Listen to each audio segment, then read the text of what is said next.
Welcome everybody to this information session about the development of the GCF proposal on freshwater wetlands-based adaptation in the Indo-Burma region. So a proposal that is jointly developed by AFD, IUCN, and the Critical Ecosystem Partnership Fund, in which we'll look at managing, restoring, and conserving wetlands in Bangladesh, Cambodia, Lao PDR, Thailand, and Viet Nam.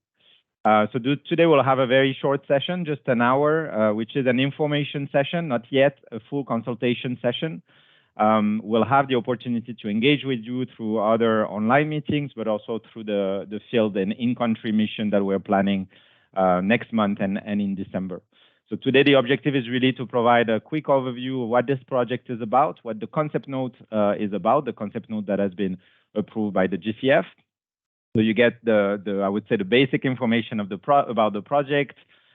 We'll explain as well the structure of the funding proposal phase or full development phase, and then we'll hopefully have a few minutes for questions and answers. So this is the agenda for the meeting. So we'll start with a round of opening remarks from AFD, IUCN, CEPF, and also the Ramsar Convention Secretariat.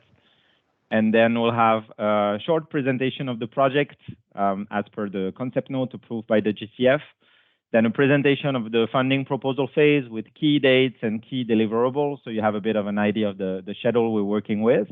And then hopefully, if we have enough time, 20 minutes of question and answer and closing. So feel free to write your questions as we are presenting in the Q&A section or in the chat. And we'll try as much as possible to address them at the end of the event. And in any case, we'll note them and provide written answer and share with everyone that has registered to this event. So with no further delay, I'd like to start the session on opening remarks with first Ms. Naik Kozane, who is the Biodiversity and Sustainability Impact Finance expert at AFD, the Agence Française de Développement. Naik, over to you. Thank you, Raphael. Very happy to meet you all, and thank you for coming so numerous in this meeting. So, as Raphael said, AFD, the French Development Agency, will act as the accredited GCF agency for this program. It's our agency is present in more than 110 countries in the world and very present in the biodiversity sector, with about 500 million euros investment per year. And this program is the second one of this sort that we develop with CEPF and IUCN. So we're very happy to have the pleasure to discuss with you today about this wetland ecosystem-based adaptation in Indo-Burma concerning 4 countries. So I'm not going to take more time, as many things will be said around this program today, and the idea here is really for you to ask all your questions and start becoming potential partners of this program. So Dindo, if you want to follow and presenting more in detail. Thank you.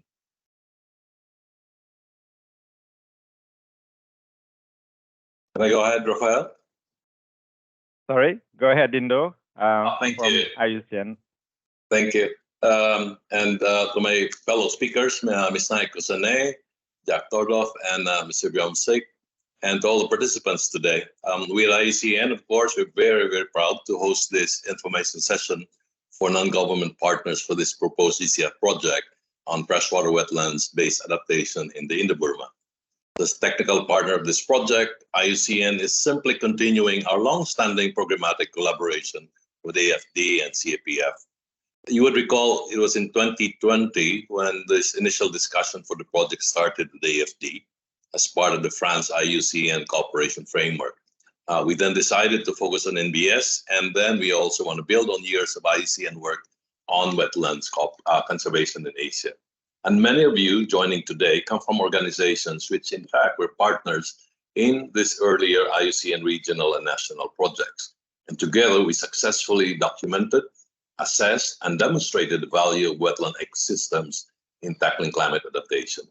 It's also interesting how this project fits perfectly and complements our other role in the Indo-Burma, which is for CEPF as the regional implementation team. And moreover, our engagement as the Secretariat for the Indo-Burma Ramsar Regional Initiative, IBRI. Through this, we see the immense value of a network of wetlands-based projects in the region, and well as the gap in upscaling wetlands-based conservation. Now, we are all here today, and we are supporting these projects because freshwater wetlands are true nature-based solutions. They buffer food, floods, and droughts, while simultaneously forming the backbone of local and national economies. Now, we're grateful for GCF's strong interest and support, especially having validated the concept note last March. As we move to the funding proposal phase, I'll just offer maybe 3 guiding questions to deal with today. As we forge partnerships with NGOs and CSOs, including IUCN member organizations, how do we capitalize and mobilize on your invaluable on-the-ground experiences and insights? Second, as we design this project, how do we ensure it would directly strengthen, value add, and also outscale your ongoing efforts on wetlands management and conservation? And thirdly, as we launch this initiative, how do we complement and synergize as well as connect with a wider set of wetlands-based projects and initiatives in this particular region? So today's constructive dialogue marks the beginning of another novel collaborative effort for sustainable wetlands. And we at IUCN and with Rafael's team are proud to work with you all in co-designing and subsequently operationalizing this project. Thank you, Dindo, Regional Director for IUCN Asia. And now over to Mr. Jack Tordoff, Managing Director at Critical Ecosystem Partnership Fund, CEPF. Jack, over to you. Thank you very much, Rafael, and thank you, Dindo, for your comments, and Naig also. It's a pleasure to be joining you all today on behalf of CEPF. And for those who aren't so familiar with the fund, CEPF is a partnership amongst 6 global donors: L'Agence Française de Développement, Conservation International, the European Union, the GEF, the Government of Japan, and the World Bank. And these 6 funders have come together to support civil society to engage in the conservation and restoration of natural ecosystems in the world's biodiversity hotspots. Now, one of those hotspots is the Indo-Burma hotspot, and we've been active there since 2008. We have had a grants program of more than $36 million, supporting nearly 400 projects and supporting more than 160 civil society organizations. Now, Indo-Burma itself is a kind of massive wetland. It's whether you're talking about the natural landscapes or the production landscapes, water is essential everywhere, and much of our investment has had a focus on wetland conservation. So it's really exciting to be able to take some of that experience around wetlands, wetland restoration, conservation, and grant making into this larger GCF supported initiative. We've been partnering in the region since 2013 with IUCN to deliver this program. I'm really happy to be continuing that relationship and to be working with our team at BRLI and Prime Africa now to develop this project proposal. So thank you all, and look forward to a good discussion today. Thank you, Jack. And to close this series of opening remarks, I'd like to call now Mr. Bumsik Yu, Senior Advisor for Asia Oceania at the Ramsar Convention on Wetland. Bumsik, over to you. Thanks, Rafael. I think I'm the only speaker in the opening session that has contributed probably the least to the development of this project. And on behalf of the Convention on Wetlands Secretariat, I'd really like to congratulate AFD, IUCN, and CEPF for the wonderful work in bringing this project proposal to this point. This project is really a wonderful project proposal. It supports 5 contracting parties to the convention in the Indo-Burma region to increase resilience to wetland communities and their livelihoods, to enhance restoration, management, conservation of freshwater wetlands. The proposal aligns well with the work of the convention. It supports Target 12 of the Forest Ramsar Strategic Plan on restoring degraded wetlands. is an excellent example of implementation of Resolution 1417 that was adopted last year at COP14, which recognizes the value of wetlands as nature-based solutions for climate change adaptation and mitigation. The convention is very pleased that the Indo-Burma Ramsar Regional Initiative, facilitated by IUCN, has been playing an important role in ensuring that this project proposal has come to this point thus far. The Convention of Wetlands has 20 RRIs, and that works as an instrument of regional and international cooperation for wetlands. And although IBRI is one of the newest one, it is becoming a model Ramsar regional initiatives for the excellent work that it has been doing. IBRI has awarded 17 small grants to CSOs, and this proposal will build on the lessons learned from the small grant facility and aims to scale up the work and impacts on the ground. As Mr. Tordov mentioned, Indo-Burma region is an important region for the wetlands. The 5 countries of Indo-Burma has nominated 33 Ramsar sites, covering an area a little bit above 1 million hectares. However, evidence shows that local capacities for management are still lacking. The contracting parties have requested support for their capacity building. And I think this proposed project will bring the sorely needed support. Once again, I congratulate all of you for the excellent work in bringing this project proposal. And I look forward to the fruitful discussions today as we learn more about the proposed projects and how it can support our shared goals of wetlands conservation in the Indo-Burma region. Thank you. Thank you, Bumsik, and thanks to the 4 speakers for setting the scene for this project and for what's to come in this event. So with no further delay, I'd like to introduce the project as we know it now, the project as approved by the GCF, as the concept note has been approved by the GCF. So as you understood by now, it's a joint initiative from AFD, IUCN, and CEPF. It's also under the umbrella of the Indo-Burma Ramsar Regional Initiative, and it will work in 5 countries: Bangladesh, Cambodia, Lao PDR, Thailand, and Viet Nam. The concept note has been approved by the GCF in March, so we're now moving to what we can call full proposal development. The official term for GCF is funding proposal development.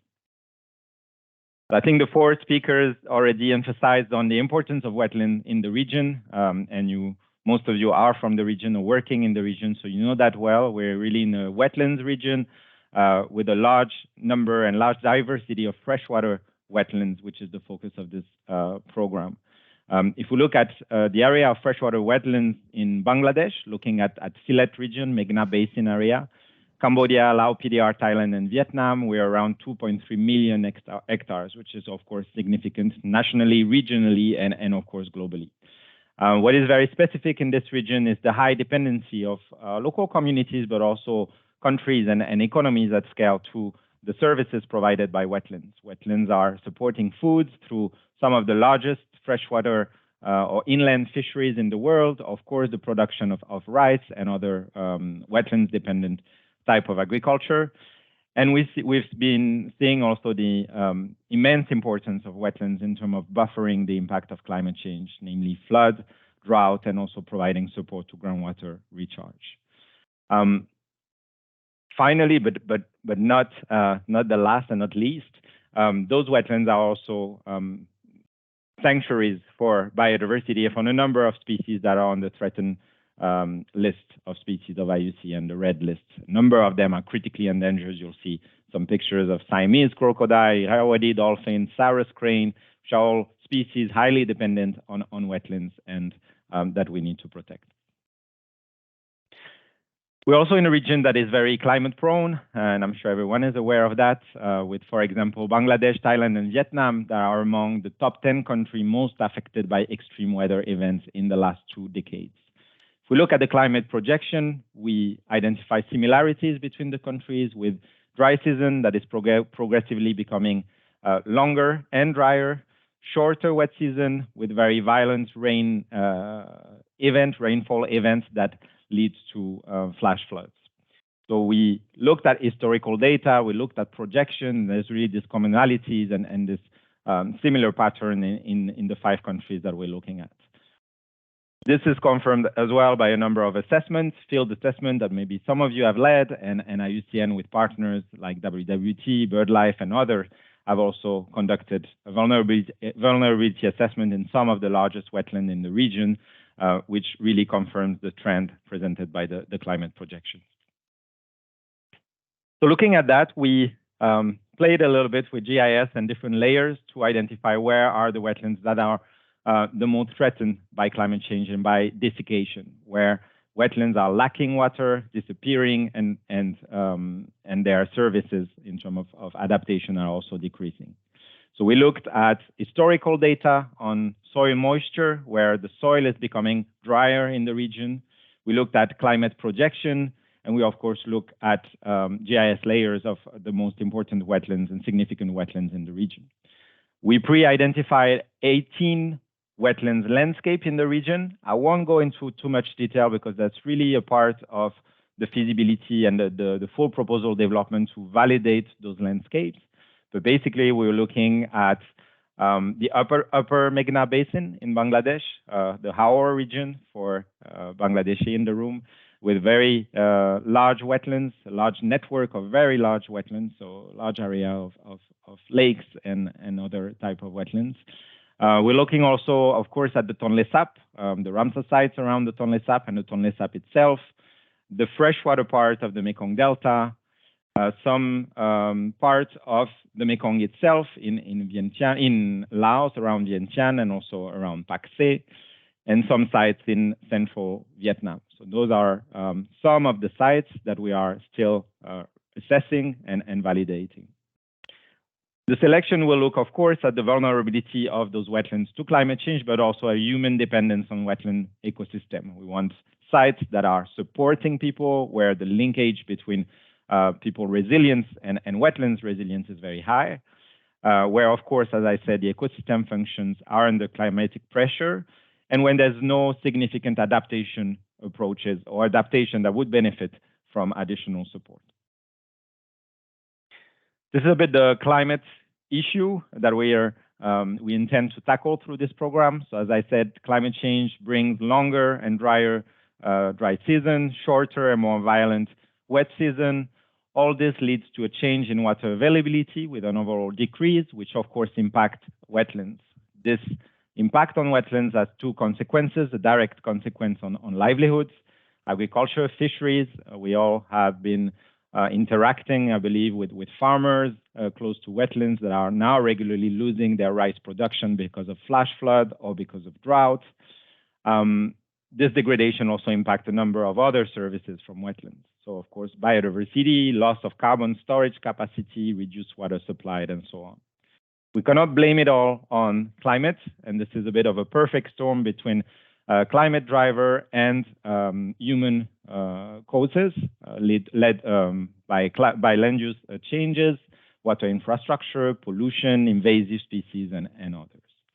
The overall result of that is a reduction of the natural capital and income, and an increased vulnerability of community, which is really the issue we're trying to tackle here through this project. In addition, we see an interesting loop here, which is maladaptation. So people, local government, farmers, fisher folks are facing issues due to climate change or lack of management and degradation of wetlands.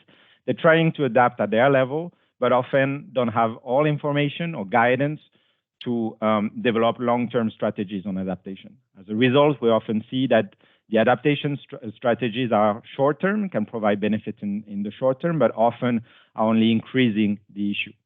Typical example is when farmers are switching from rain-fed rice to dry season rice because they can control the input and output of water more easily.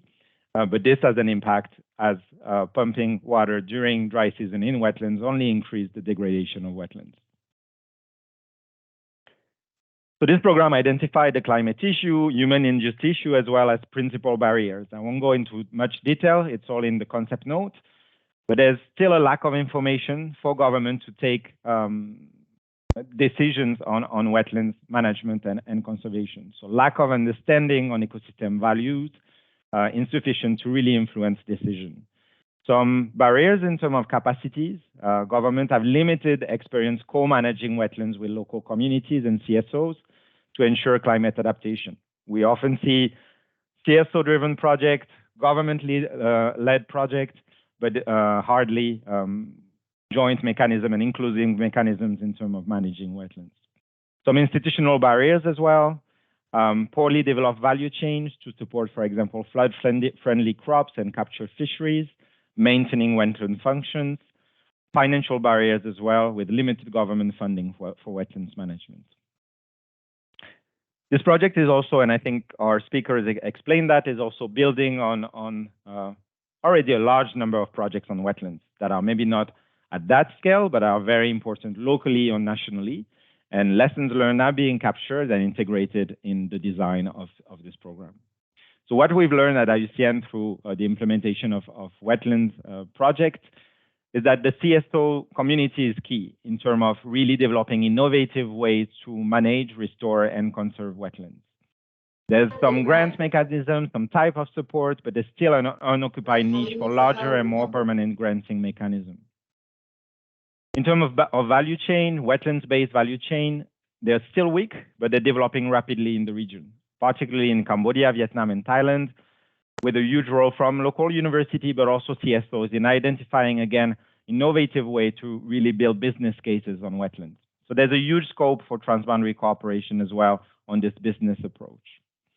Policy transformation also, a number of learning with, as Bumsik explained, the Indo-Burma Ramsar Regional Initiative, so already an official regional platform gathering 4 out of the 5 countries we're targeting now.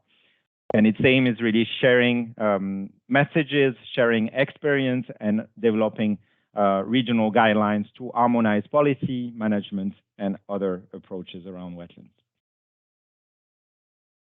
So based on this review, this analysis, we started developing the concept note and the project itself with the paradigm shift or theory of change for the project as follows. So if we have, on one hand, restoration, management, and conservation program that ensure greater resilience of freshwater wetlands, so if you want a bit the side components, in addition of having adaptation and mitigation values of wetland integrated into the country policies, but also private sector investment, then the result is that wetlands community will be more resilient to drought, floods, and their livelihood will improve because wetlands will be overall healthier.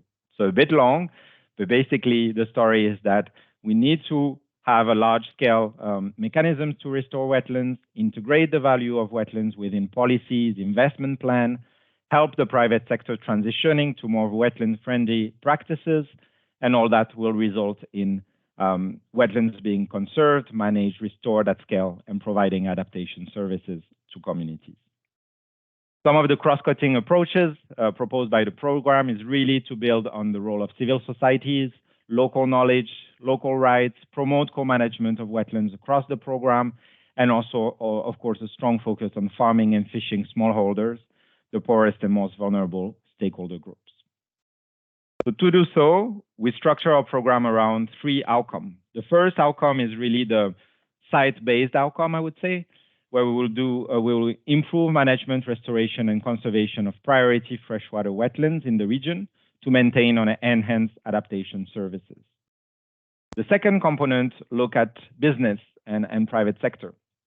Aligned and leveraged financing is available for climate resilient wetlands-based businesses and producer organizations. We'll explain that a bit later. And finally, the third one tackled the policy dimension. So wetlands-based adaptation is mainstreamed into regional, national, but also local policies and sectoral planning. So to explain the outcome 1 in more detail, I'll ask Jack Tordoff from CEPF to take us through a few slides. Jack, if you're still with us. Yes, thank you, Raphael. So we're going to talk just for a minute about that first component right at the heart of the project, which is the conservation and restoration and sustainable management of the priority wetlands. Essentially, 2 things are going to happen. The first is Raphael showed a map with a list of candidate wetland landscapes. During the proposal phase, we're going to take that long list and narrow it down to a short list of the actual landscapes in which we're going to invest. And then during the project, the first output is going to do more detailed planning at the scale of each of those landscapes to identify the specific wetland sites that are of the greatest importance for the delivery of ecosystem services, to identify the particular intervention strategies that are needed to ensure a more sustained flow of those environmental services, and particularly in a climate resilient way, and to understand the adaptation values that these wetlands bring to local communities. The second output then will be to use grant making following the existing model that CEPF and IUCN have developed for the Indo-Burma hotspot, competitive award of grants to civil society organizations for activities that support wetland-based adaptation. Okay, next slide, please. So the actual strategies are going to depend upon those more detailed studies, landscape by landscape, but we anticipate that there'll be broadly 3 types of grants that are awarded. Under the first strategic direction, we expect there'll be grants focusing on the protection and management of wetlands themselves, developing management plans, species action plans, developing proposals to gazette or designate these sites under national and international designation, including the Ramsar Convention.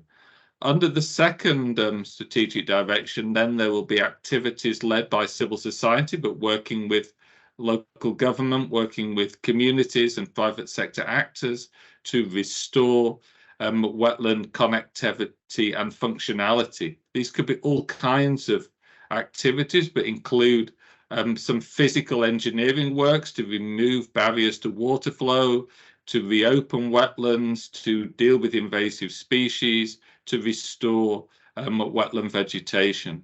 And then the third strategic direction will then be to engage the communities, to diversify their livelihoods, and to really focus on sustainable, wildlife-friendly and climate-resilient models for production, particularly in the agriculture and fisheries sectors. So we expect there'll be the whole program is going to run for 10 years, but the grant making will be in phases. Each grant might last 2 or 3 years. Results will be evaluated, and maybe future phases will be supported based on good performance. And each grant will be anywhere between $20,000 up to $500,000. Okay, handing over to Jake, I think, for outcome 2. Thank you, Jack. Hello, everyone. So outcome 2, as was earlier shown, it's to ensure that aligned and leveraged financing is available for climate resilient wetlands-based businesses and producer organizations. So it's essentially it's a business financing component, and this focus on business, basically it's driven by the imperative of scaling up. A lot of the very innovative and locally successful pilots that IUCN and many of you have piloted and tested in the region over many years. But how do we get from, you know, one farmer or one group of farmers or one small area to scale up? And this requires deliberate and active engagement of the private sector. So outcome 2 will be delivered by 2 outputs. One is to support sort of farmer and fisher producer organizations, sort of broadly defined. These are typically not legal bodies, they're informal groups, but sometimes cooperatives. I think there's been perhaps more progress in Cambodia than in Viet Nam in terms of cooperative formation and legalization. That's an important institutional development. So this will be funded primarily through grant funding and technical assistance, building on the results, the networks, the knowledge, the capacities that are built by the first component, which is the direct protection. Output 2.2 is then working with legal cooperatives or small and medium enterprises of different kinds to provide financing and technical assistance for them to scale up, grow and to develop and to scale up, to test and bring new market chains to market, to apply new technologies. We're seeing a lot of this, as Raphael said, particularly actually in Viet Nam. Some of the leading universities like An Giang University have food processing departments that are just producing a constant sort of new set of new food, beverage products, but also into textiles and beauty products made, for example, from lotus, or the byproducts of the traditional floating rice. So this will be delivered through, if you could move to the next slide, please, through a series of steps. Step one basically is primarily grants. There may be some loans, but mostly grant funding to CSOs, community groups, farmer and fisher producer organizations, women's associations, working, for example, with revolving funds. Some of them can graduate then to receive some combination of low interest loans, risk guarantees, technical assistance through a blended finance facility. And this would include, for example, some cooperatives, small and medium enterprises. And then step three are more mature businesses, or we're seeing, for example, in Viet Nam, a big company like Loc Choy, which is the biggest rice processor wholesaler in the Delta, has a whole series of small subsidiaries focusing, for example, on expanding the traditional high-value floating rice. So we could maybe focus on supporting one of their subsidiaries. Proparco is named in the concept note as a potential lender, not a grant maker, but a lender, and that's why you see their name there. Thank you. To you, Raphael, now. Thank you, Jack and Jake. And finally, the third component, which is really about strengthening policy and planning, so direct assistance to government. Wetlands-based adaptation mainstream into regional and national policies and sectoral planning through two outputs. The first one, 3.1, is really regional dialogue, so strengthening or upscaling the Indo-Burma Ramsar Regional Initiative, and enabling this platform to really play its full role in terms of triggering new policy thinking on wetlands, integration of wetlands within climate-related policies across sector, looking at best example in the region, but also globally, and really linking that to global processes, particularly under the Ramsar Convention umbrella. The output 3.2 will be more targeted to country needs, so really an identification of the need for technical assistance in terms of revising policies, providing support to the development of investment plan on wetlands, and providing detailed guidance to government, to specific government in country. So three outcomes. The first one, just to summarize a bit, site-based, led by CSOs with a granting mechanism. The second one looks at blended finance for wetlands-based private sector and businesses. And the third one is really regional policy dialogue and technical assistance to governments in policy strengthening. In terms of beneficiaries and benefits, what has been estimated at this stage under the concept note, again, to be refined during the full proposal phase. In terms of adaptation benefits, we're looking at 700,000 direct beneficiaries and estimated indirect beneficiaries around 1.4 million. The intervention will focus on around 10 wetlands landscapes. You'll remember we pre-identified 18, so we'll have to make some selection, and over 25,000 square kilometers of wetlands being restored, managed, and effectively delivering their ecosystem services. Mitigation is also very important as part of this program. So this program is really looking at adaptation, and the design of the activities will really target adaptation, but it's also expected that it will have significant mitigation benefits, and at a level high enough that we don't consider them core benefits, but how to integrate them as benefits. So the estimation is that the program actions will avoid 60% of carbon losses due to desiccation, around 180 million tons of carbon dioxide equivalent saved. A lot of biodiversity co-benefits expected. So you'll understand the biodiversity is not necessarily the driving force here, but of course, as we restore, manage wetlands, Ramsar sites or not, we expect to have significant biodiversity co-benefits.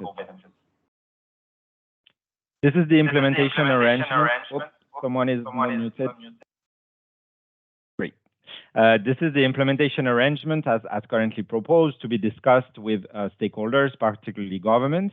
So here the GCF agency or the accredited agency is AFD. This is not IUCN or CEPF. We're supporting AFD, being partner of AFD, but AFD is the agency. The proposal is for a program steering committee with representative from the 5 governments, IUCN, CI representing CEPF, and AFD as an observer. CI and IUCN, or CEPF and IUCN will provide specific support to some of the components. Of course, very likely to have CEPF on the outcome 1, which is really a CEPF-like kind of granting mechanism, and IUCN supporting the blended investment facility and also the public sector or policy dimension. In terms of budget, so I'll stay here a few seconds so you can see a bit of the details. We're looking at a total funding for this project of $93.6 million US, with a contribution from GCF, which is 67.8, and a co-funding of 25.8 million, coming essentially from AFD and other partners, including through grants, the FFM, which is the equivalent of the French GEF, and also loans through Proparco, which still needs to be validated. So co-funding is really a mix of grant and loans. We can see that the largest part of the budget is on outcome 1 because we estimate that this is really where the funding is needed to implement restoration, management, and conservation of sites. The other outcomes are equally important, but probably less demanding in terms of funds. It will be more guidance and support. Outcome 2 will rely on a loan of around 10 million, hopefully more. And outcome 3 will be a mix of grant from GCF and co-funding. So for the next steps, I'm almost done with the presentation. So the project has been discussed with the NDAs in the 5 countries during the concept note development. The concept note has been approved by the Climate Investment Committee of GCF on the 23rd of March 2023. And now AFD is supporting financially and technically the funding proposal development phase, which will include national, regional, local consultations, site visits, additional studies and research, stakeholder analysis, etc. IUCN is coordinating the overall funding proposal development. So I'll be the coordinator for this and working closely with colleagues at IUCN, CEPF, and AFD. And we hired BRI and Prime Africa Consult as consultants to lead this the technical work, I would say. The expected end of the funding proposal phase is September 2024. We'll have our consultants presenting a few key steps and key dates in a few minutes. And the expectation is to have a possible start of the project by first quarter of 2025 or second quarter. An immediate next step is the field mission coming in the region, which will be the opportunity to interact with most of you face-to-face and to maybe meet on the sites or in some of the cities around the wetlands to discuss the program in more detail, understand your own program, own needs, so we can really refine this project and come with a very strong funding proposal. So we'll be next week in Viet Nam, the week after in Cambodia, the week after in Bangladesh, and then planning currently Thailand and Lao PDR consultation and field visits in early December, so specific dates to come. So that's it for my presentation about the project or the concept note. I'll just ask for your attention for 5 or 10 more minutes so our consultant, Sylvain from BRLI, can present a little bit more about the funding proposal phase, the work plan, key dates, key deliverables, so you can really see and understand the process. Sylvain, if you're connected, over to you. I understand you will share your PowerPoint directly, correct? Yes, thank you, Raphael. I don't know if you can enable the sharing on my side. You should be able to. Are you now? Not yet. If not, let me do it then. Okay, no problem. 1 second.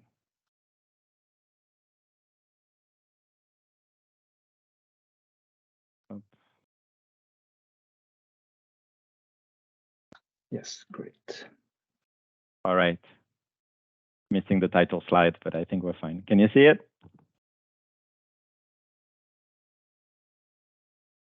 No, wait, because I was gonna the sharing was going to be enabled on my side.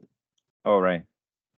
Then maybe share it. Okay, you're sharing it. Perfect. If you can put full screen and then over to you. Yeah. Does everyone see the presentation? I can, yeah. Yes.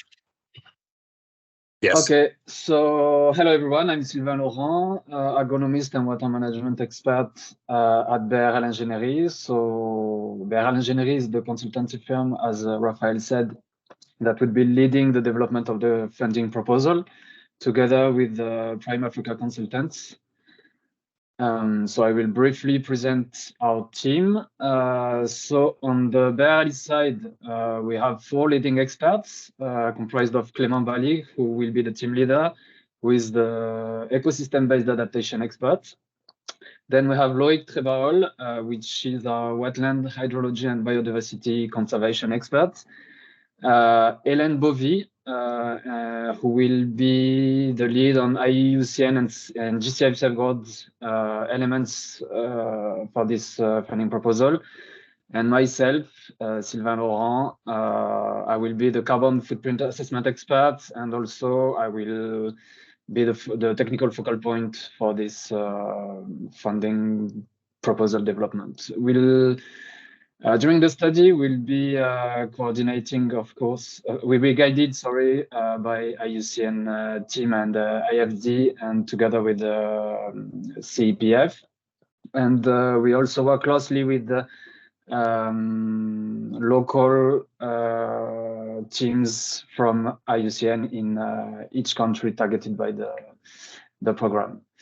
On Prime Africa Consultants team, which will be leading the financial engineering part of the funding proposal, we have Marco Vieira and Jackie Crawford, that each will be working on value chain analysis and the economics and financial analysis that is required in the funding proposal.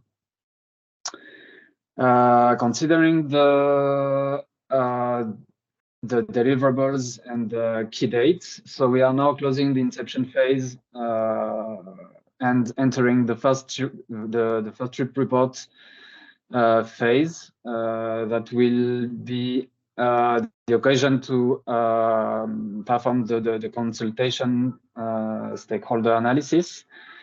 And at the end of the field trip, we'll hand over a consultation report with all the details of the consultations at the 3 levels: regional, national, and local levels, as Raphael said earlier. Then from now on, we are also entering the feasibility document elaboration that we have already started, based on the work that has been already done in the concept note, which has been approved by the GCF. So from November to end February, we'll elaborate this feasibility document, in which key points will be the final landscape selection that will be discussed during the consultation phase and the field trip mission. Then we hand over the feasibility study document end February, and a first draft also of the funding proposal by the same dates. Then, in parallel, we are going to elaborate the funding proposal. So from now on to end of May, yes, then the funding proposal will be ended at around the end of May. And then after handing over the funding proposal, we enter the phase 2, which will last from May to September, with written answers to GCF and comments, and then revise the full funding proposal for final admission to the GCF. I prepared a focus on financial engineering to be presented by Prime Africa consultants. Good morning, Jackie, everybody. if you could. Yeah. Thanks, Sylvain. Good morning, everybody. My name is Jackie Crawford. I'm based in South Africa. Very happy to meet all of you, and looking forward to working with you and getting to know you. I just want to talk about one slide. I think the first thing to say about the financial instrument architecture is that there can be a lot of complexity, as demonstrated in the slide. But I'm not going to talk through all the complexity. I think the first thing to note is right at the bottom of the slide, we have obviously farmers and people engaging in economic activities within wetlands. And we've discussed how we would like to see that adapted and changed to be more climate resilient and to provide biodiversity benefits. So those benefits, I think the challenge of the financial instruments that we would like to develop is to capture those benefits in economic and financial transactions.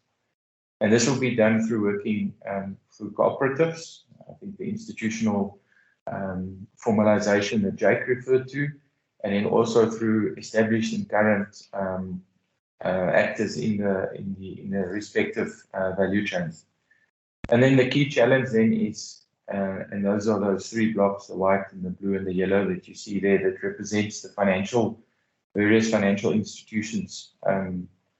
And I think that's a key challenge for us, that after 10 years of investment, looking forward, when we walk away, we would hope that we have a set of financial and economic institutional arrangements that can enable the right economic and financial incentives that you need on a day-to-day basis for people to keep doing the right things. So that, in my layman's terms, is an explanation of what we'd like to achieve with the financial engineering.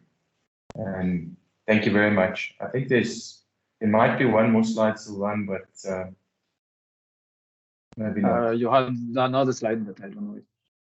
Yeah, and I won't talk through the details of this, but just to let everybody know that there's quite a detailed methodology that we will follow by tracing value chains and trying to understand what are the various incentives that's available to do all the right things. So there will be a lot of diligence done. And as I said at the beginning, looking forward to working with all of you. Thank you very much. Thank you, Jackie. Sylvain and Jackie. Sylvain, do you have anything to add based on your presentation, or? No, that's all for us. Okay, Thank you. Excellent. Thank you. So I think we have presented quite a bit of documents and slides, and we were happy to open for a few questions. Feel free to write your questions in the chat. So again, don't worry, this is not what we call a consultation today. We're well aware that we need more time and a more structured discussion for that. It's just really an information session, so you're a bit more familiar about the project. So when we approach you for the official consultation, you know what we're talking about. So the team will be in Viet Nam next week, then Cambodia, then Bangladesh, then Thailand and Laos. So we hope to complete this first series of in-country assessments and consultation by mid-December. So that'll be the first opportunity for all of you to engage in a discussion, but there's also many other opportunities. So I'll share my email. Feel free to contact me if you have any question. If you feel you have not been contacted by the team, we really want to make sure we capture all the experience in the region. I see a first question, which is about the country level financial breakdown, which is a very important question. And I will be very clear that we don't have this answer yet. As you've seen in the flow or the work plan, we're still at the stage of validating the landscape, which will be done with local stakeholders and national government. So that will be a first step, identifying what kind of investment can be made across the three components for each country, and that will give us an idea of what is the proposed and suggested financial breakdown per country. This will have, of course, to be validated by the government. So I think this will be a process that will take us to probably next year or the end of the funding proposal phase. We can look at the map. We can see that there's some landscapes that are larger than other. Of course, Bangladesh has a very large area of wetlands. We also have the Tonle Sap, so this can give us an indication maybe of where the largest investment will happen, but this is not confirmed yet. Given that 18 wetlands has been pre-selected, only those 18 wetlands will be shortlisted, or new wetlands might still have a chance to be added. I think I would go for the second option. I think our concept note, the assessment that is in concept note, is a very preliminary one. It gives us an idea of big regions, big landscapes that are probably a priority, but we probably have missed a few. We also, as I just said, identified large landscape, but there's maybe smaller landscape that have a very large importance or high importance for local community that we may have missed. So that will be a really big part of the consultation in country, to discuss with all of you, to see where are the needs, also discuss with government priorities, and really come with a refined list. So it's still open. If you feel that you know a site or working on a site that needs support and it's not in the list, feel free to reach out. This is the kind of information we need. So I used NGOs and CSOs alternatively. Yes, for me, I mean, both are eligible to the program and strong partner. I didn't mean NGO necessarily international, but that will include international organization that can benefit, for example, from outcome one, but also national, local NGOs and CSOs. So I don't know if there's question. I see there's already. I think Duncan has his hand up. Okay, sorry, I don't see that. Duncan, go ahead. Good to see you. Hi, Rafa. Hi, everybody. Yeah, what a cool project. Well done. Hats off to the team putting this together. There's a lot of work gone into the early concept, and you have set out the plan for the work. I'm very impressed that you all managed to do 3 consultation missions back to back. That's going to be some undertaking. So good work on that one. Just to say on the, from our experiences with our, FIRE initiative, we've already discussed this, via email a number of times, as we already have, been kind of liaising with you a little bit on this, but I just was kind of thinking about, in circumstances where we've identified locations which are the same as yours, I'm just sort of interested to think about, well, what are the opportunities for us to work together at those sites? Because, we want to talk in one voice if we're talking to the government. We don't want to come in and one set of people pitches one thing and one set of people pitches something else. So I know we'll have to talk more on that, but I think there's a lot of scope for complementarity in that. But I also think that, like you've got a really big chunk of grant money there, which is, fantastic, but, it will only go so far. So I think where we'll need other financing as well to come in there to build projects that deliver, the projects that we want to see in the end. So I think it would be important for us to work together. I just was thinking about how we do that moving forward, other than just continuing to consult with each other and do it in an open way. If you have any early thoughts on that. Over. Raphael, shall I have a crack at that? Go ahead, Jake. Because it's kind of a strategic question that other governments, other donors have actually basically said the same thing. Look, we're planning something big in this sort of wetland space in these countries. How do we sort of add value? How do we support each other? Do we communicate? Do we coordinate? Do we actually collaborate in a very sort of explicit, deliberate way?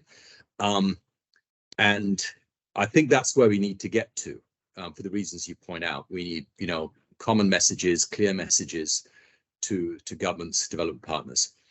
Exactly what the institutional mechanism would look like, I'm not sure, but it's the sort of thing that IUCN is very comfortable doing as a membership organization, sort of bring people together and listening and doing everything we can to sort of, if you know, actively cooperate and merge resources. So I think it's a challenge, but there's certainly a solution, and this will be this sort of, if you like, the governance mechanism will be an important output from the feasibility study.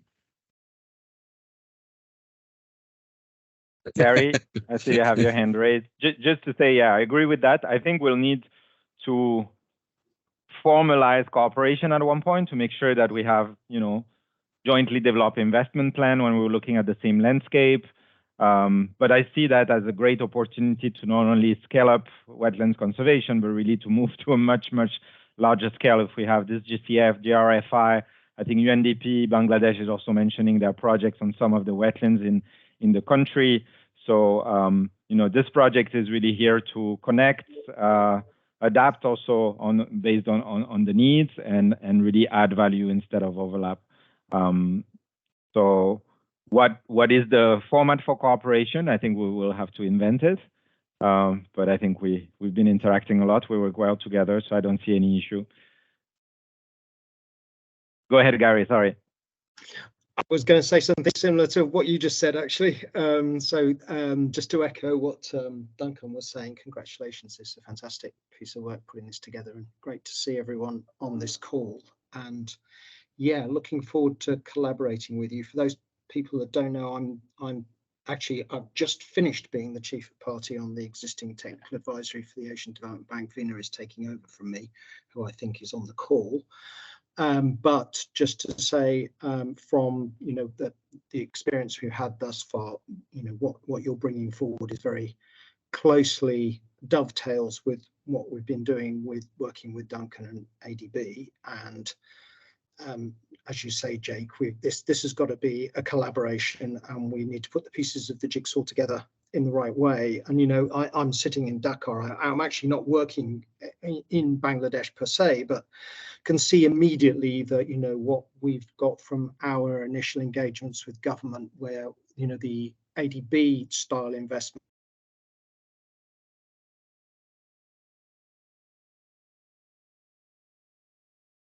Oh, Gary, you've been. I think we lost Gary. As soon as you said ADB, he's been disconnected. Okay, let's wait for him to come back. If I think he's got a dodgy line. He's got a dodgy line in Bangladesh. So it might be a while. It might be a while before he comes back. But I think he sees something. It's moving a bit. It's running.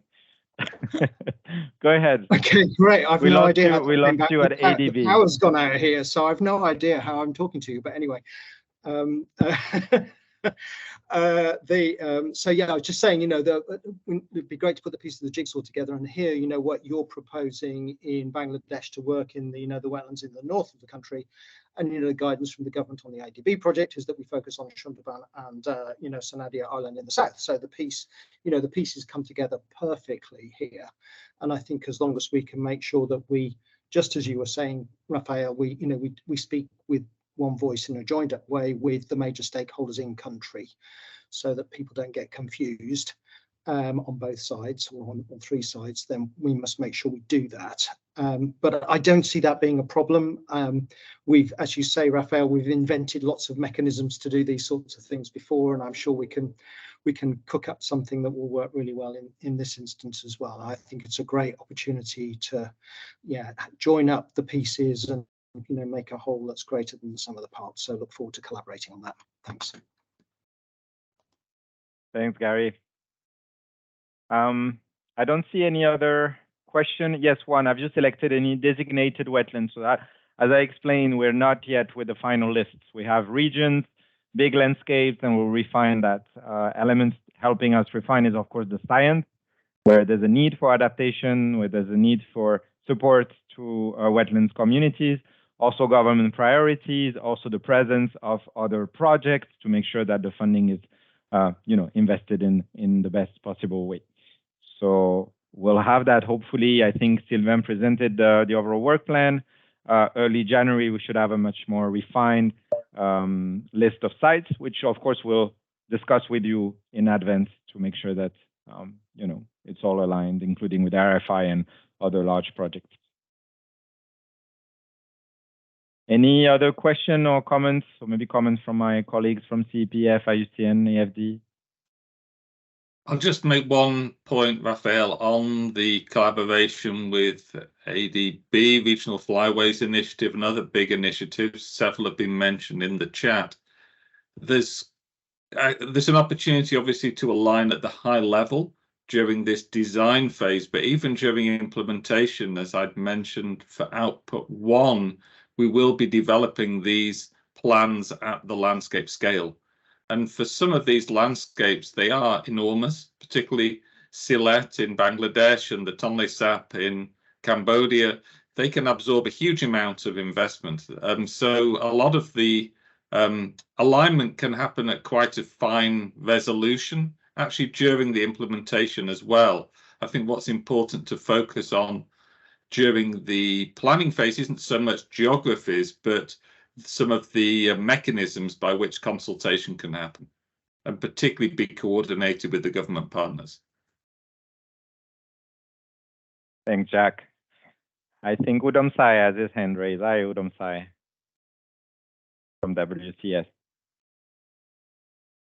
Hi, Raf. I just wonder for the Sejongpon wetlands. This is under out of pre-select for the 18 site, right? And is it possible for the future, or for you consider or something like that? Yeah. So I would say the sites in Laos are not fully clear yet. We have identified some parts of the Mekong River. We have identified some part of the floodplain, including, I think, a part of Sejongpon. My feeling is that it's very likely that Sejongpon could be one of the landscapes selected at the end. So we'll need to discuss also with you in terms of needs. As you can see, projects that are working in wetlands can benefit from outcome one, from some of the grants. So we'll definitely meet you in Laos along with governments and other stakeholders and try to refine a bit this list, priority list for Laos. Okay, thank you. Any other question I've missed or hand raised? I think we're good. Almost on time then. Then with this, I'd like to thank you all for joining today. I think we have quite a large participation today. So we should be able to meet relatively soon in your respective countries as we are starting our journey next Sunday. Viet Nam, Cambodia, Bangladesh, then Thailand and Laos. I'll share my email again if you have any question. If you want to meet while we are in country, if you have not been contacted yet, anything, just feel free to drop an email and we'll make sure that we strengthen the dialogue and the cooperation. Just to say also, this is a meeting we'd like to organize regularly, probably every quarter. So that would take us maybe to, let's say January or February for the next one, where we could come also with more updates. Particularly on the list of sites and much more information about how we are planning the project. Good. So with this, I thank you all and have a good day and talk to you very soon, probably.